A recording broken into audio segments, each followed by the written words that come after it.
I have a lot of really cool friends who do a lot of really cool things. I wanted to make it a goal to sit down with these friends and spend about 15 minutes or so getting to know them better and find out about their past, present, and their future. The result is this show. My name is Grant Baciocco, and this is 15 Minutes With. Stephanie Erb is an actress, a writer, an amazing performer, both on stage and screen. Stephanie, thank you so much for talking to me today. Thank you for having me, Grant. Now, Stephanie, I know a little bit about your backstory, but you come from sort of a creative family, right? Yes, I do. My father was a classical composer and jazz musician in the 50s, but as he evolved, he became a classical composer of some renown, actually. And despite the fact that, you know, my mom was a teacher and sort of the brains of the operation, and he was the creative one, I sort of got a mix of the both. So I was a very good student, and I was going to be a doctor. A doctor? Yeah. I have a degree in biology and a degree in English from SMU. But while I was there, sort of life upheaval happened, and I started to think, do I want to be 80 years old, rocking in my rocking chair going, I could have been an actress, but I was too afraid, so I became a pediatrician or whatever. I just was thinking, I don't know if I like that scenario. So I auditioned for the SMU theater department. What is SMU? Sorry. SMU is Southern Methodist University, and they have a pretty well-known theater program. They have a lot of money down there in Dallas, Texas, and beautiful theater space and great teachers. And I sort of told myself, I'm going to audition and just see what happens. And if I don't get in, I'll take it as the message that I should move on and be a doctor. And I auditioned and I got in. And what was your inspiration to try acting? Well, my early, because I've always wanted to be an actor since I can probably remember. But I think I was about 8 years old. And I was watching PBS. I watched a lot of TV, unfortunately. Probably not a great way to grow up, but I like television. And I was watching PBS, and Laurence Olivier's Hamlet, the black and white movie of Hamlet, was on. And I really didn't have much exposure to Shakespeare or too much theater at the time, mostly just music, because that was our house. But I really liked what this Laurence Olivier guy was doing. Even though sometimes the words were over my head, everything seemed clear to me and beautiful at the same time and scary. And I just thought, I want to do what this guy's doing. I really do. Mm-hmm. You know, I want to meet him. So that kind of stuck in my head. And I took acting classes outside of school. The Cleveland Playhouse had a curtain pullers program, they called it, for kids. And I took classes there periodically. I would do plays outside of school. I never did the drama department thing throughout because I was really very academic. I was really focused on being the valedictorian or, you know, getting straight A's or whatever kids do. I was doing it. But it was still there, lurking in the back of my head, that's what I really wanted to do. Maybe because I watched so much television too, because I would just go, I want to do that, and I want to do that, and I want to do that. You know, I want to be Lindsay Wagner, that kind of thing. But I also really responded to words, and theater is very much at its best a medium of words and action mushed together, and I like that very much. Now, did you, when you wanted to do acting, was it you said you love television, but you're also, because I know I've been in a show with you, you're also a wonderful stage performer as well. Was there one that was calling to you more than the other? Or well, I think because I did theater, and because I also I was kind of a chubby kid, so I didn't feel like, you know, you see who's on TV and they're all beautiful, and I didn't think I could ever do that. So I chose theater first. Also, I really loved when doing plays, you make these friends who are like your family, and often you keep them forever. And to me, that was such a cool part about it. So yeah, I chose theater first. And primarily because I was more Eastern United States based, I thought of going to New York because I grew up in Ohio mostly and Indiana some. And it just said theater to me, being in New York. And I just really love the classics. I love Shakespeare. I could just do Shakespeare for the rest of my life and probably would be a very happy girl. However, paying the rent with theater is far more difficult than one would have thought when one was in college studying it. So I think I branched out into film and television because I went to New York, did a lot of regional theater and some New York theater, and was perpetually broke. And kind of noticing that the Broadway that I was really interested in doing was populated by people from film and television often, not always, but especially because I don't sing or dance. So I couldn't join the musical triple threat people. I'd go and see Vanessa Redgrave in I don't know what it was. But anyway, I would go see it and go, well, but she's Vanessa Redgrave. I'd like to play that part, So it became apparent to me that if I wanted to make a living and also get more of a name for myself, I should probably go to LA and see if I could work on camera, which I doubted hugely. I mean, I think one of the most interesting things I did before I left New York was I took this business class about how to be an actor. And it was taught by Henry House, who is my Facebook friend now. He has a good name. I was at a place called the Actors Information Project, where they help people, and it's hard to be an actor in New York. It's a tough grind, I have to say, and you're usually living hand to mouth. But the class challenged you to make a list of 10 things that you think you never get to do in your career that you would love to do. And I made a list of 10, and you should laugh and go, this is so ridiculous. I was also a huge Trekkie as a kid, so I wanted to do Star Trek. That was on my list. That's a goofy goal, but it was one of my goals. Another one was work with Peter Weir, who is a hero of mine and quite a film visionary, I think. And there were a lot of other ones. But I got there, and I had some crappy beginning time in LA because I think I ended up being an indentured servant at someone's house, basically, and that's how I lived for a while, and I felt like Cinderella or something. I was also a nanny for celebrities, which is a horrible job I would never wish on anyone. But eventually, within 2.5 years, I had done an episode of Star Trek, and I worked with Peter Weir. So that's how it all began. So backing up really quickly to the theater stuff. Yes. Do you have a favorite role or something that you always remember from what you did? Yeah. I mean, I as I said, I love Shakespeare, and my favorite role of all time was Beatrice in Much Ado About Nothing. Now, ironically, I did that at Shakespeare LA, but it was a really wonderful cast. Zachary Quinto was in it. Wow. He had like 6 lines. And Darby Stanchfield, who's on Scandal now, was in it, having one of the smaller supporting roles. And I'm like, if I look back at the cast, it's pretty amazing. And it's just an amazing, fierce, funny lady who feels things incredibly deeply and gets really angry. And it was just lovely. And also our costumes were amazing. I love all the trappings of theater too, wigs and makeup and costumes. And I live to play other eras. The 40s, the 20s, any century, it makes me happy. So yeah. And so now starting on television and film, you obviously you said right before we started recording this that it's a numbers game, that auditioning, so you've gone on bazillions of auditions. How do you? Because I've known that. For a couple of years, I tried to do commercial auditions, and I just wasn't. I was going all the time, but I was getting nothing. Like, how do you keep going? That's a very good question, because some days you wake up and you go, I can't do this anymore.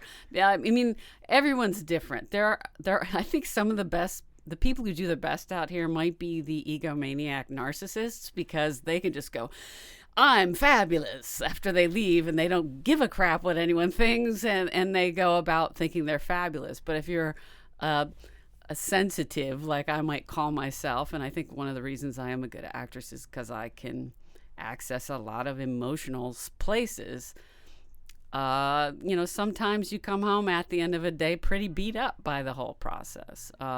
You can smell that it might not go your way. You see how many people you're up against, and they're all super talented and beautiful or interesting or whatever they are. And to keep going, well, I get asked that by youngsters, I will call them. But the thing is, I think you have to have a solid life. It helps to have people you love, either your friends or your family around. I will tell you now that having a secondary job is probably crucial unless you hit it big right out of the gate, because it's a lot of work you have to do to make a living. And it's not paying as much as it used to because things have shifted a lot. So I would always recommend to take the onus off having to make money, to have another way to do it that you like, preferably that you like. I never did that because once I started working, I quit the nannying business, and I just tried to live off of whatever I made. But yeah, it's a difficult process, and I'm always still navigating that, because as you age or as you go into different categories, there are growing pains. People lose agents, people, jobs you think are going to be the ticket to like 6 years on a series fall apart. So the only thing you can count on is change, as for all people. And it does seem like the top 1%, just like in this country, gets most of the goodies. Yeah. And then the rest of us have to figure out, is it worth it? So you reevaluate a lot, I think. And you decide, yes, it is worth it. I want to do this. And you keep going. I'm going to mention a couple of TV things that you have done.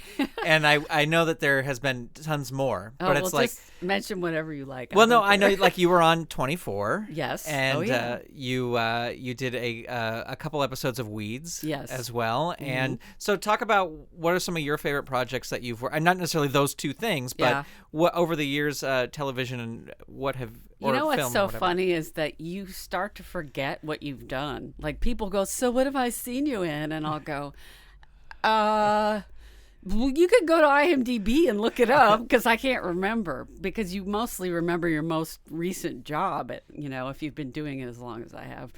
I really loved being on Freaks and Geeks, primarily because it was a thing all of its own at the time.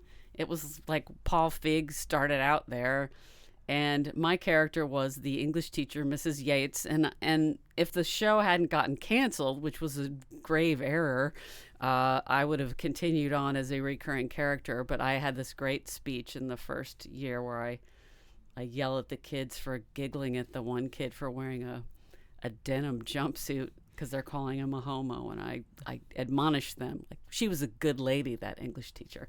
So I loved that job, but that was a way early one. I think my most recent favorite is Ray Donovan, which I shot this last year, which was 2015, because I had no idea what it was going to be. And it ended up being a role where I was drunk in one scene, I was taking a bribe in another scene, I was getting punched in the face in another scene and bit by a poisonous snake. I mean, this wasn't even that much airtime, but a whole lot of stuff happened to Helen Miller on that show. And I really loved working with Liev Schreiber a lot. It was very collaborative, and I think he recognized that we could make it better than it was just on the two-dimensional page, and I think that showed. One thing I also admire about you is, though you go on auditions and you get these TV things as well, but you're also still very involved in theater. You still do it a lot, and I think you and I met doing improv. Yes. And so did you have an improv background before that? That's a good question. I had an excellent improv teacher in college, Dale Moffat. It was a revelation of a class, and I think it changed my acting. I think everyone should take improv who's an actor, because a lot of actors don't understand the art of listening. And for me, improv is first and foremost about listening to whoever you're with. and listening is one of my favorite things to do. I would rather listen than talk, most of the time. But I think that teacher took me to the point where I wasn't afraid to just do something, try something. And then I actually taught improv at the Cleveland Playhouse to teenagers and little kids. And that's quite amazing because little kids will do crazy stuff. Yeah. And they're quite amazing. And then I just find that it really, when I'm having a slow period or I just feel like I want to get out of the house and have some fun, I will take an improv class and usually meet lovely people like you. So, oh, shucks. And currently, I also want to talk about this. You're doing a web series. Yes, my writing partner, Annie Abrams, and I decided that there are characters inside of us that never get used by the business. She's very, very pretty blonde. She gets to go out for pretty girlfriends and stuff like that. And I'm, since I'm an actress who has done a lot of sad crying moms on procedurals, I'll get those a lot. So we wanted to bring life to some characters that we wanted to do. And we got together and we came up with Viv and Keeks. Vivian McCluskey is my character, and her name is just Kiki. She doesn't really have a last name. And we are having so much fun writing stuff for these ladies and shooting the stuff by ourselves. We really had no clue what we were doing, and we have really found ourselves liking what it's turned out to be. And a lot of people seem to like it too, which is great. And ultimately, we'd like to find a vehicle for them on TV. Now, you mentioned writing, and you said you're also working on writing a pilot. Yes. Do you have like a set writing schedule, oh gosh, or writing method? No, I think it really helps, and I've written other things before. I usually have a partner because it's like an accountability thing. If one person is a slacker, the other person will go, "Hey, let's meet this weekend and do some writing." And I also feel like when you have someone you trust as a sounding board, it makes life much easier. Now, I have had writing partners who were space cadets, and we were supposed to do something and they just don't do it, and then projects kind of sit there lifeless until you go, "You're dead now, Mr. Project. Goodbye." But for instance, having Annie as a partner has been great because she and I are both motivated. And when one of us is kind of distracted, we go, hey, remember this thing. So, and a while ago, I used to write plays too, which I'd love to get back to as well. Did you ever have any plays produced? Or when I worked at the Cleveland Playhouse, I had written a bunch of shorts that got done in a whole, like all of them together, just a night of my works, which is pretty cool. But, not since then, because I really think I need to get back to it, which I will. I will do that. I read a lot of theater, though, and I see where things work and where they don't work. And I think I could utilize my knowledge from the last 20 years towards writing. Yeah. Can you tell us some folks who maybe influence you right now who people may not know about, who they should go search out and You mean in terms of teachers or? Just anybody, like somebody who's creating something right now that people should go check out that maybe is not, as widely known, or it could even be somebody from the past who is like kind of your little secret favorite inspiration that people may not know too much about. Favorite inspiration? That's a really good question because I'm sort of an old school girl, so I don't know if there's a lot of cutting edge stuff that I know about. I mean, I was a Monty Python girl. I was, all of that stuff is what I was attracted to, the absurd of things. So, who else besides Monty Python? Like, who can you name some other? I think Maria Bamford is really funny.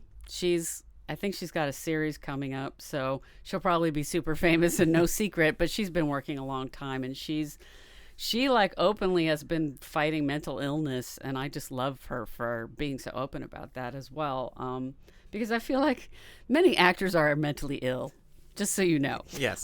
Performers, actors. Yes, performers, period. I would think being a tortured artist is kind of like, yeah, so... But let me think. I find it interesting when a lot of different, I'm a total Brit person. Like, I love the BBC. I will watch BBC shows till my head explodes because I think, they really utilize women well. They really, and that's one of my personal frustrations is, for instance, the Oscars this year. You can count American actresses on one hand that are nominated for things. And even some of them that are nominated, you look at the role and you go, really, Oscar? But it was because there was nobody else. There's hardly anything to pick between.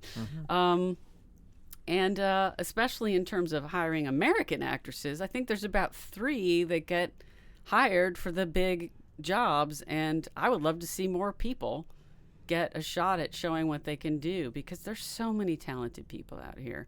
I'm so inspired by all of the people I'm in the trenches with because we still do it even though the rewards aren't always there, you know? Yeah. So I love the Brits for hiring women and women of an age, women who are not stunningly symmetrical.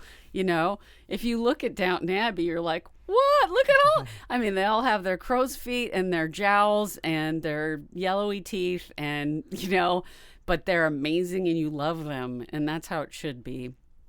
You know, I've been watching also Parks and Rec and 30 Rock with my daughter, and they're both highly geared towards a female character, and Tina Fey indeed produced hers. I guess Amy produced hers as well. And they have a lot of merit. They were really smart shows.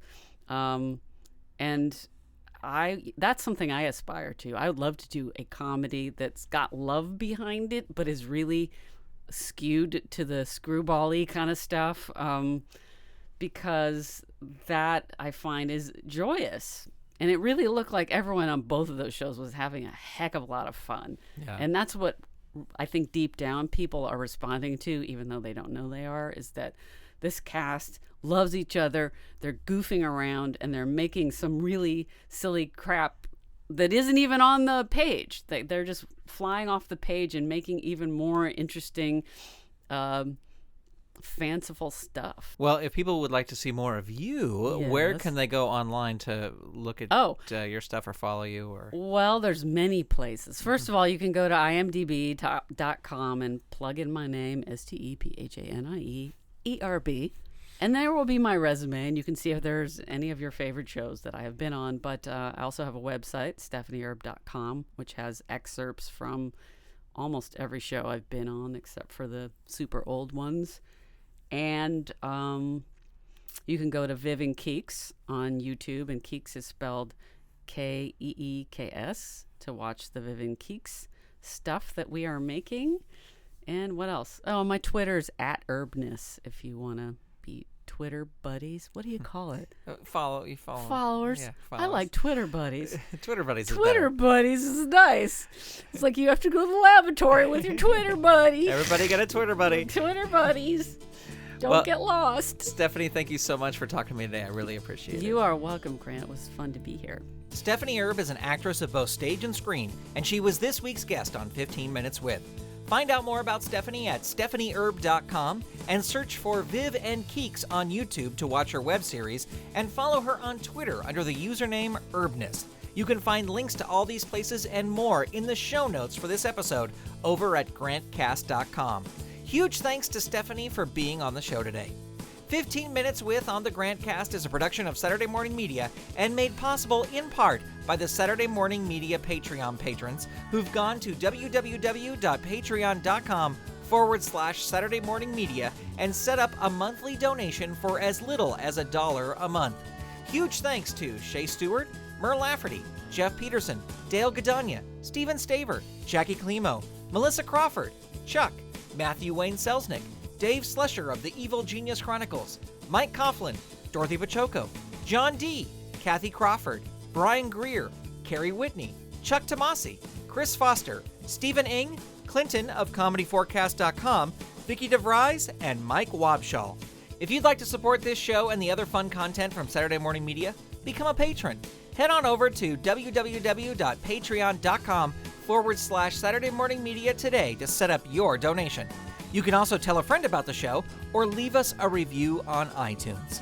If you have feedback for the show, you can send it directly to me at grant@throwingtoasters.com or get in touch via Twitter, where my username is ToasterBoy. Thank you so much for tuning in. We'll be back in 1 week with another new episode.